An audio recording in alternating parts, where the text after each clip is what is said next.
Clase de física del 16 de marzo de 2020, lunes. Buenos días a todos. Vamos a continuar un poquito en relación con lo que estábamos viendo el otro día y hoy nos toca analizar lo que son las lentes delgadas, que es lo que tenemos aquí escrito, lo que son la ecuación de las lentes delgadas. Os he enviado por el Google Classroom un documento que escanea las hojas últimas del tema del libro, que creo que están bastante bien. Lo podéis seguir por ahí, todo lo que voy a ir contando ahora, ya están cargadas. Lo que tenéis en cuenta, o lo que tenéis que tener en cuenta, es cuáles son las ecuaciones fundamentales que hay que tener para las lentes delgadas, empezando por, o analizando primeramente cómo se pueden clasificar las mismas. Se pueden clasificar en función de su grosor como lentes gruesas o lentes delgadas. Las que a efectos prácticos a nosotros nos interesan son las lentes delgadas, que son aquellas que van a tener un radio de curvatura bastante grande comparado con el grosor de las mismas. Luego hay una segunda clasificación en las lentes. Lo que se denomina, según la forma que tengan, puede ser convergentes o divergentes. Esto también nos va a interesar, porque las lentes convergentes son aquellas que hacen converger todo rayo que venga del menos infinito, converger hacia el eje óptico. Lo van a acercar hacia el eje óptico. Lo vamos a representar de esta manera. Y las lentes divergentes son aquellas que van a hacer que aquel rayo que provenga del menos infinito se aleje del eje óptico una vez que la atraviese. Por tanto, la representaremos de esta manera, ¿de acuerdo? Esas son las dos formas que tenemos para representarlas. Se puede tener en cuenta también una clasificación en función del valor de los radios de curvatura, que es la clasificación que tenéis en la parte inferior de esa primera fotocopia, en la página 304, que pueden ser, pues como las tenéis ahí. Necesitamos que al menos una de las lentes que constituyen el sistema sea esférica y así podéis tener pues toda la clasificación que las tenéis. Las dos primeras son las importantes, en función de que sean convergentes o divergentes, las dos primeras a mano izquierda, que pueden ser biconvexa o bicóncava, y a partir de ahí pues tenéis todas las posibilidades. A nosotros, las que nos van a interesar son las dos primeras a mano izquierda, es decir, la que sería biconvexa y la que sería bicóncava, ¿vale? Correspondientes a lo que son las convergentes y divergentes respectivamente.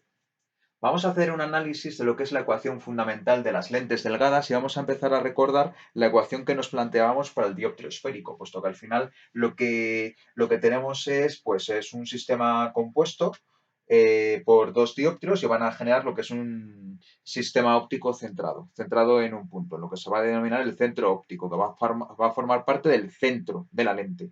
Recordamos, la ecuación fundamental que dice que n' entre s', índice de refracción del segundo medio entre la distancia imagen, menos n entre s, que va a ser el índice de refracción del primer medio entre la distancia objeto, es n' menos n entre r. Con lo cual, nosotros tenemos en cuenta que vamos a encontrarnos con dos dióptrios que van a constituir el sistema. Si consideramos una lente biconvexa, como esta que tenemos aquí, vamos a tener la primera carilla, la segunda carilla, donde tenemos en cuenta que el radio primero, el radio correspondiente a la primera es mayor que cero, puesto que está orientado hacia la derecha, y el radio de la segunda va a ser negativo, puesto que está orientado hacia la izquierda. Analizamos lo que pasa en cada una de las carillas. Primera cara y segunda cara, y analizamos la misma ecuación. Tenemos en cuenta esta que tenemos aquí. Índice de refracción, n', que es el índice de refracción que vamos a tener dentro de la lente. Aquí tenemos los índices externos, que habitualmente van a ser uno como corresponde al aire, y nos va a quedar que n' entre S1', lo identificamos como 1 porque va a ser la distancia imagen correspondiente a la primera cara, menos n entre S, va a ser igual a n' entre n dividido entre R1. Hacemos lo mismo con la segunda carilla. En la segunda carilla, la imagen formada por la primera hace las veces de objeto para sufrir una segunda refracción. Con lo cual, esa segunda cara, que esta que tenemos aquí, nos va a salir n' entre S'. Donde antes poníamos n', ahora tenemos que poner n. Porque estamos siendo un segundo medio respecto a esa segunda carilla cuyo índice de refracción es n. Por eso le ponemos n, ¿de acuerdo? Tendríamos n entre, y pondríamos ahí, nos quedaría S', ¿vale? Que va a ser la distancia.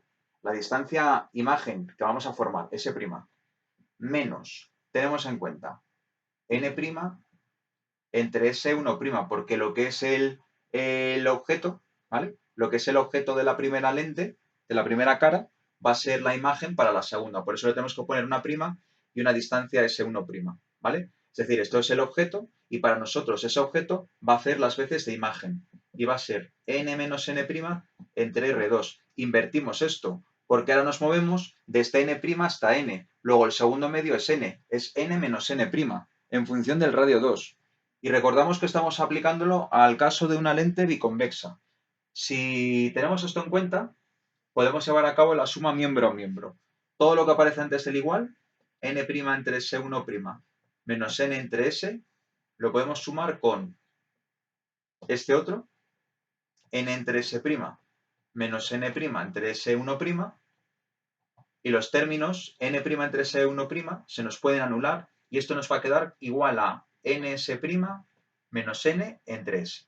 Por otra parte, lo que aparece a la derecha en la igualdad nos va a quedar n' menos n dividido entre R1 más n menos n' dividido entre R2. Lo podemos poner como n' menos n, factor común de la inversa de la suma del radio de la primera y la segunda carilla. Con lo cual, si unificamos todo, nos va a quedar que n entre S' menos n entre S va a ser igual a n' menos n multiplicado por la inversa, la suma de la inversa de los radios. Si n es igual a 1, puesto que estamos rodeados del aire, eso es lo que nos va a pasar en casi todos los casos, nos quedará que 1 partido S' menos 1 partido S es n' menos 1 por la suma de la inversa de los radios, que es la ecuación de las lentes delgadas, comúnmente conocida como la ecuación del constructor de lentes, la podéis conocer así, pero vamos, esta que está recuadrada es la que os tenéis que saber, lo otro es una deducción. Viene en el libro, está bien, pero vosotros aplicáis simplemente esta, ¿vale? Es la ecuación fundamental de las lentes delgadas. De aquí hacéis lo mismo que en el dioptrio esférico. Definís quién es el foco y las distancias focales. ¿Quién es la distancia focal-imagen? Decimos F' se hace igual a S' cuando un objeto se sitúa a una distancia muy lejana de la lente. S es igual a menos infinito. Con lo cual te va a quedar que 1 partido F' es n' menos 1 por la suma de la inversa de los radios. Y al revés, decimos que un objeto que esté situado, una imagen, perdón, que la queremos situar en el infinito, S', implicará que el objeto se sitúe en la distancia focal y por tanto de ahí definimos la focal objeto. Y te va a quedar que menos la inversa de la focal va a ser n' menos 1 multiplicado por la suma de la inversa de los radios. Otras cosas importantes que tenemos que definir de las lentes es lo que se denomina, y lo que tenéis en la página siguiente, como potencia.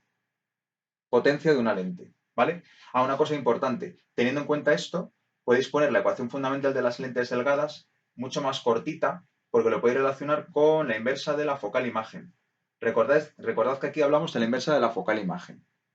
Por otro lado, lo que es la potencia. ¿Qué podemos decir de la potencia? Pues la potencia de una lente mide la capacidad que tiene esta de hacer converger los rayos hacia el eje óptico.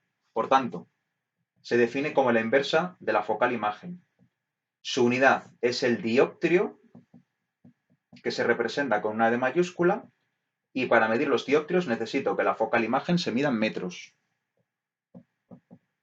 Tenemos que tener en cuenta una cosa importante, y eso lo tenéis justo en la página anterior. Cuando os fijáis en la página 305, en el margen inferior derecho, os están definiendo cómo son los focos, foco objeto y foco imagen de las lentes convergentes y divergentes. Y hay que tener en cuenta que el foco imagen y el foco objeto se sitúan a la derecha y a la izquierda cuando estamos hablando de una lente convergente